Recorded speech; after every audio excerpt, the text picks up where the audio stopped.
This is the Support Plans module. Support Plans. A support plan explains the support that Home Support North has agreed to provide the client. Written after the coordinator has met the client, it will vary for the unique needs of each client. Only do the tasks outlined in the support plan. When going to a client for the first time, locate the support plan to become familiar with their cares. Actions like making the bed, laundry, and cleaning only apply to client areas, not for everyone living in the home. Clients might ask for things that are outside of the support plan, such as, I need my bed moved to the other side of the room since it gets more sun. Can you do it? There are a few cobwebs in the garage. Are you able to reach them? Can you clean my chicken coop? My back has been hurting and I can't get to it. Please respond, I'm sorry, I can't help you with that as it is not part of your support plan. Would you like me to get the coordinator to contact you to discuss it? Call the coordinator to discuss the request and make a note that you were asked to go beyond the support plan. Hazard Control Plan. Each home you visit is your workplace, and as a health and safety requirement, a hazard check is done by the coordinator to keep you safe. Before beginning work with a new client, read the plan and note any hazards and controls that have been outlined. If you notice any additional hazards or changes to circumstance, add these to the hazard list and discuss with your coordinator. Dignity and privacy. Protect client privacy and dignity by asking before opening cupboards or drawers, telling the client what you're going to do before you do it, asking before you touch them or their personal property, asking your client how they would do the task you're about to support them doing, knocking or asking before you enter a room, particularly if the client is carrying out a personal care task. Protect client privacy and dignity by drawing curtains or closing doors, giving the client something to cover themselves with when dressing or undressing, leaving them alone, if appropriate, in the room or area when carrying out personal care tasks.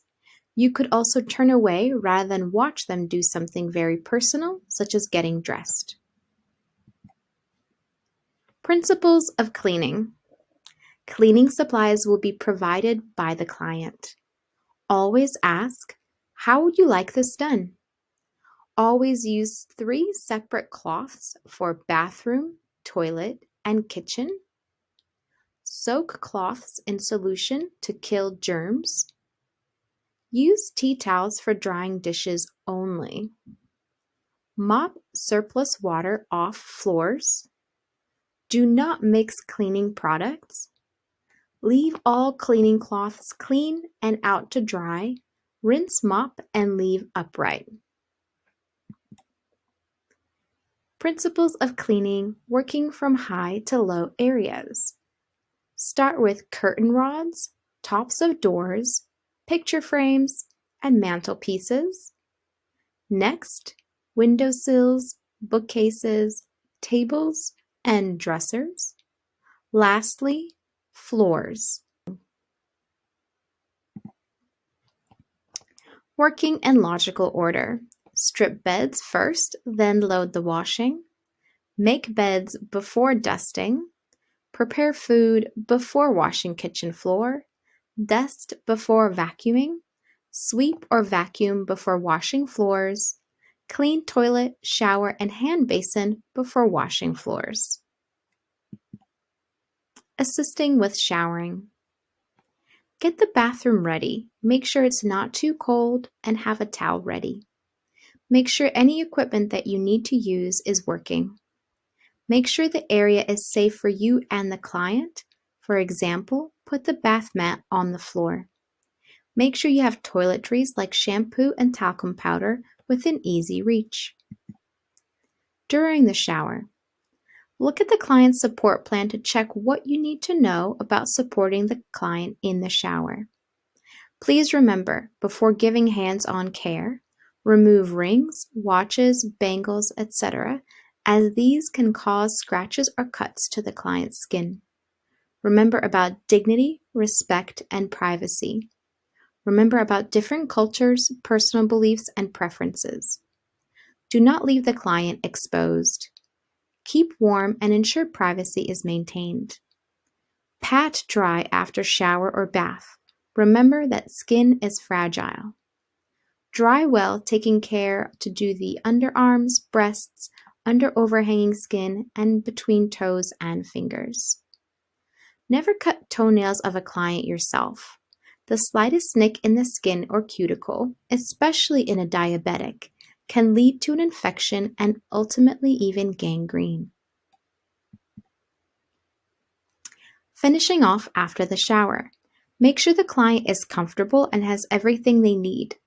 Tidy up the bathroom and anything you use to support the client. Check that all the things you need to have done have been done. Did you notice any changes in the client's condition while you were showering them? Do you need to report anything to the coordinator? Talk to the client to see if there's anything they would like done differently next time. Nutrition and hydration. Illness, physical pain, medications, recent loss of a loved one or other significant life event, depression, alcoholism, are just some of the things that can affect a person's appetite. Look for these signs. Perhaps in conversation, your client talks about their lack of appetite and feeling low. Prepared meals have not been eaten or have been placed in the rubbish. Food in the fridge has not moved, the food is old, and it has passed its best use-by date. The kitchen area has not been used since your last visit. Your client has lost weight or is unusually confused. There are no cups or glasses about to indicate your client has had a drink. Report changes in the appetite of your client to the coordinator.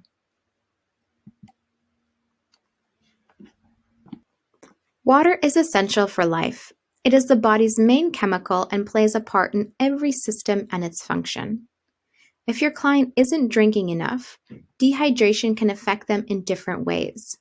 Headaches, tired, low energy, falls, constipation, muscle aches and pains, dry, itchy skin, depression, urinary tract problems, and altered blood sugar levels. Offer to get a drink for your client before you leave. Have a sensitive conversation with your client about their eating and drinking. Report your observations back to the coordinator so the matter can be followed up. Skin integrity.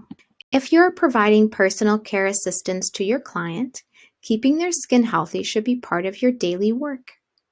Good skin care keeps skin clean, dried, soft, free of odor, and intact, not damaged. These are the signs you should look for: tears in the skin, red or darker areas, rashes, swelling, bruising, areas that feel hot or areas that feel cold, dryness, itching, changes in moles. Our skin becomes less elastic with aging. The fatty layer gets thinner in the face, hands, and shins. The skin is drier and there are less blood vessels in the skin of older people. Temperature control is not as good and skin is more easily damaged. Dryness. Older people may need to use milder soaps and shampoos, bath or shower less often, and use more skin creams to keep their skin soft and smooth. Temperature control. Older people need warm clothing and more heating in cool weather, and cool clothing and air cooling to prevent overheating in hot weather. Skin damage. Extra care is needed to prevent skin damage. Wearing trousers instead of skirts to protect the legs. Healthy diet so the skin heals faster. sunblock, and a sun hat to prevent sunburn. Pressure injury prevention.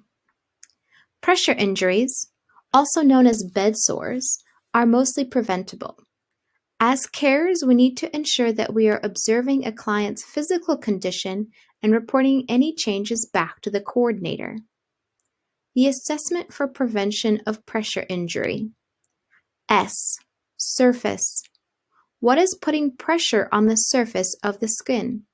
Equipment, hard surfaces, a chair. S for skin. What is the status of the skin now? Intact, red areas, blistered, dry, broken? K. Keep moving. Does the person move independently? Change position? How often? I. Incontinence or moisture management. Is the client incontinent? Does the client need a referral to a specialist service for incontinence products? Is the skin sweaty? N for nutrition and hydration. A regular healthy diet, regular fluid intake. Is there a need to see a dietitian?